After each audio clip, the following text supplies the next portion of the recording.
Hello and welcome back to another inbox review. This time we have a recent purchase, which is the 1/48 scale Revell A10 Thunderbolt II.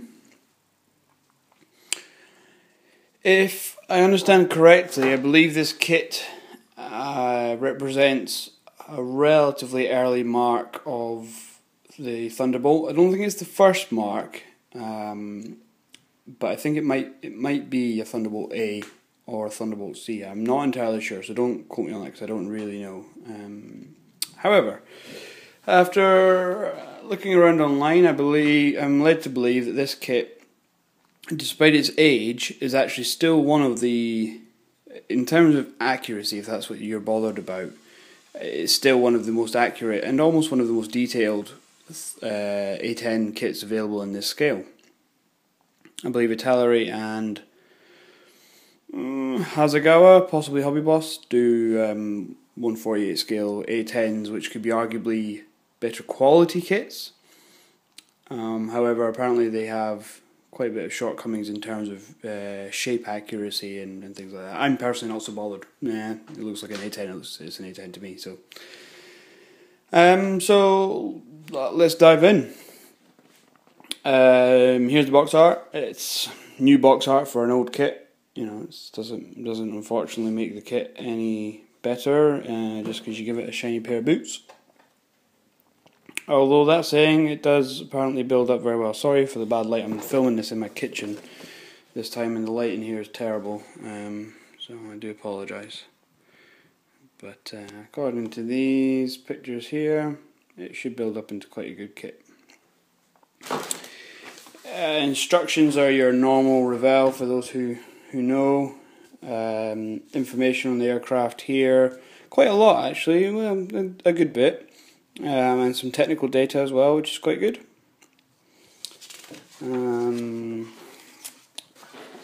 Let's have a look at the decal sheet since it's here.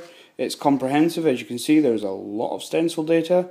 I believe there's two paint options in this kit, I think. So you've got one here and one here for the kind of actual version specific markings, although there's only one set of US symbols, so they're obviously, and I think the rest are literally just stencil data, and these are all a lot of weapons and stuff. I've had a look. They're all in register. They're printed in Italy. It doesn't say they're cartographed, but they might well be, unless there's presumably more than one high quality decal printer in Italy. But I've had a look. They're all in register, and I mean even the small stencils are legible in terms of being able to actually read what they say. Colour callouts, Revell as usual. Sprue maps, all numbered, which is really good, and then it goes straight into the instructions. Revell, from my experience, seem to be, there's quite a lot of steps to a lot of their builds, perhaps unnecessarily so, but I don't mind. I think it's quite good. It means you kind of don't really miss anything. Some steps are incredibly simple. Step 3 here, for example, is literally just putting the seat into the cockpit tub there. So most of step 1 is not actually any assembly. It's just putting 2 parts together, 3 parts together, the cockpit tub, and most of it is a painting guide, so which is good. So you have to be careful of that, though, that if you're following it, that your painting guide. That's the other thing that's a bit different about this kit compared to some new ones. The instrument panel and sides of the consoles of the cockpit tub are all raised detail, so there's actually no decal for your instrument panel. So you're gonna have to get the fine paintbrush out. But I quite like that. That's quite good. Various things. One little neat thing I've noticed about this kit actually is that the seat of the ejection seat, the bottom bit, is actually moulded onto the cockpit tub floor, which is kind of cool. But probably quite annoying if you're wanting to replace that with an aftermarket replacement, because you'd have to somehow remove that from the bottom of the cockpit tub there. I don't mind it. It seems to have moulded on seat belts as well. It tells you how much weight to put in the nose, which is always quite handy. We're going through speed brakes, I was quite pleased. I'd read reviews that said that the speed brakes, which come moulded open, they come, where we find it, kind of like this, mold positioned open. But I'd read reviews that said that you could only pose them open, but it's very clear here in the instructions that if you want to have them closed, how to go about making them closed. And then you have the option here, closed or open. So that's quite good. I was quite worried about that, because although I'm going to do it on the ground, I probably want to do mine closed. Yeah, so typical instructions, quite very clear instructions to leave certain parts for a long time, put the nose wheel on and mount it to make sure your wings are level. That's quite a good little step there. And all the details, lots of weapon options. Well, I say lots of weapon options, there's very few weapon options, lots of weapons. I think there's only about 2 or 3 options. I think you basically get Maverick missiles or iron bombs or a targeting pod. That's about it, I think, and a drop tank. So not huge amounts of options. Although for some reason you do seem to get the. Oh no, sorry, that's because I know that they can carry sidewinders as well. They carry them on a double rail, which amounts to 1 hard point. But this is actually a triple rail for your Mavericks. Lots of bombs, and onto your. Now there is a pilot included, which is quite cool because Revell kits often don't have them. And 2 colour schemes, which are basically just 2-tone grey. So let's have a look at the actual kit then. Now, first thing you'll notice is that this is packaged in such a way that's. Now, this kit is of 1986 vintage. It's older than me. As a result, it's got raised panel lines.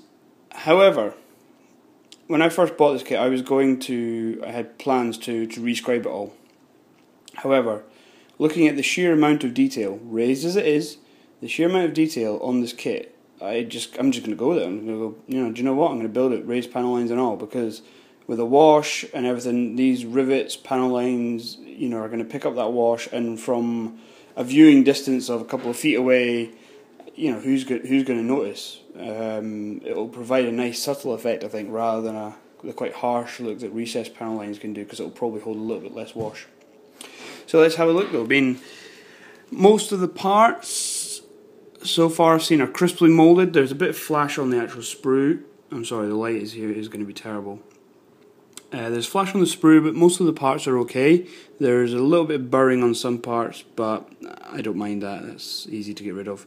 As you can see, it's a fuselage half. This is 1/48 scale. Remember, that's my hand. It's nearly twice the length of my hand, and it's only 1/48 scale. The wings are about the length of my hand, so it's going to be a decent sized plane when it's finished, which is good because I like big planes. So here we've got the rudders, elevators, fans for the engine, fuselage half, 1 wing, speed brake. So far, I had a look around, so far there's no ejector pin marks in anywhere that would be too much of a problem, other than, I don't know if you'll see this, I said the light is really bad, other than these ones here. Now this is the inside faces of the speed brake, and there's big ejector pin marks there right on top of raised detail. So even if I wanted to pose the speed brakes open, I'd have a bit of trouble getting that detail away, getting those ejector pin marks away without ruining that raised detail, because it's it's now impossible to add back in, unlike a rescribe of a recessed line. So I'm going to pose this closed anyway, so it's not really a problem. So far, nothing else. I mean, that's the top of this area here will form part of a wheel well. There's no ejector pin marks in there. The left-hand side of the cockpit here is a little bit devoid of detail. There's a bit of fabric marking here, but that's a nice touch, but the rest of it's pretty bland. Some really big ejector pin marks in there, but that's in the middle of the fuselage, so that's not much of a problem. And so everywhere else seems to be not too bad, considering its age. As I said, I don't know if you'll see this. Oh, there we go. Raised panel lines, but there are rivets all over this thing. It just, and that actually looks to me, looks more realistic actually. And down here it's just covered with them. So there's no way I'd be able to rescribe this anyway. Not with my skills. Weapons sprue, we've got targeting pod, Maverick missiles, there's a little bit of burring and some minuscule flash on there. Big centerline drop tank. I apologise for getting in the way of the light here. But that looks alright. Here we go, cockpit tub. So hard points. Again, raised detail, but there's a lot of detail on them. I mean, if this was a recessed line kit, unless you were paying top end for Hasegawa or something, you know, it's not going to have that many panel lines and rivets on hard points. I paid $9.99 UK. I paid £9.99 for this kit. It was on sale, so it was about half price. It should be, but even then, it's a sub £20 kit. And yes, okay, the panel lines are raised, but I mean, it's got, you know, you'll pay 20 quid for a neutral airfix kit. Yeah, it fits great. Yeah, it's got recessed panel lines, but it's got a flat instrument panel and a decal. You know, look at this. You actually get to test your painting skills on this. You know, you know, that, to me, that's fantastic. It's got an artificial horizon moulded onto the instruments. It's just, I mean, this is just silly quality. I mean, there's seat belts there moulded onto the bottom of the ejector seat. As I said, a bit of an issue if you're going to replace it with an aftermarket. I'm not fussed. So, you know, the cockpit tub there, nice and busy. That's going to do really well. You know, that's really good. Ejector seat doesn't even look too bad either. Yeah, pleased so far. Another sprue, doors, undercarriage doors, more hard points, main undercarriage. I mean, the main undercarriage here is awesome as well. I mean, that's going to focus on something behind it now, isn't it? Bloody hell.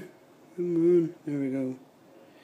Brake lines, hydraulic lines, all moulded on there. I mean, that's just amazing. No need to add brake lines, they're there already. This here is the inside of the front wheel well. I mean, just looks awesome. Really good. Like I said, a little bit of burring, a little bit flash, but nothing major.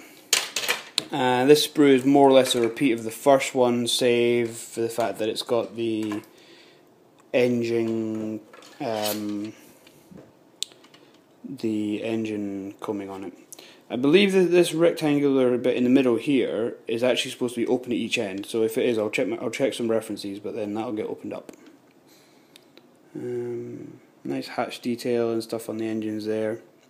Apparently that's where this kit does lack, is in the kind of accuracy of the depth of the fans on the intakes of the engines there. But you know, I don't bloody care. Looks like an A10, as Lenny would say. Looks like it. That'll do. Lovely detail on the inside of the wheels there. Not weighted, and they're in two halves. I hate wheels in two halves, but you know, what can you expect? And again, lovely detail there. And finally, the little bag of clear parts. I've had a quick look. They're clear enough for me. I'll end up ruining them if I try and buff them up, polish them up. I'll get them a dip in clear, and that'll do. There's a rod here which I wasn't sure. It's in the instructions. It tells you to place this rod under the vertically down from the rear of the fuselage. And I don't know whether it's. I don't think it's an actual thing, a real thing. I think it's an accessory to ensure that you don't have a tail setter, even if you put weight in the nose. If you maybe don't get enough, so you've got a kind of unobtrusive way of making sure your plane stays on all three wheels. I'm just going to make sure I put enough weight in the nose. So thank you for watching. Sorry this has been a little bit long-winded. Hopefully you've learnt something. I personally don't know how it's going to fit. I hope it fits well, and I hope it builds well. It looks well built. It looks well engineered from what you can tell, but it's always hard to tell until you start putting bits together. But the detail on this thing, for $9.99, the detail on this thing is insane. I'm really pleased. So unfortunately it's going to go in the stash for a while, but I'll be itching for the day that I get to start building it. So thank you. Please leave a comment if you're interested. Any suggestions, feedback, whatever, let me know. And thank you for watching, and I'll see you in the next video. Bye now.